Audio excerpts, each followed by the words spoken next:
Ka taɓa tunanin yaya kwamfuta take fahimtar duk abin da ka danna? A yau zan nuna maka yaya kwamfuta take aiki.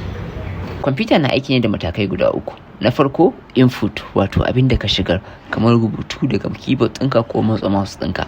Wannan shine hanyar da kake bi kake ba kwamfuta umarni. Na biyu process, CPU processor kenan.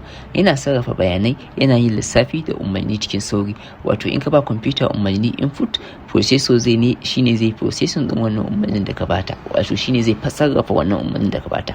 Sai kashi na uku shine output, sakamako kenan. Yana bayyana a screen ko speaker ko kuma printer abin da muka printing. Wato na farko in kai ba da umarni, kwamfuta za ta sarrafa umarni sannan kuma za ta baka output. A takaice input, process, output, wannan shine yadda kwamfuta ke aiki. Yanzu kun fahimci mecece kwamfuta da kuma yadda kwamfuta take aiki. Episode na gaba za mu ga yaya internet take, yaya ke aiki.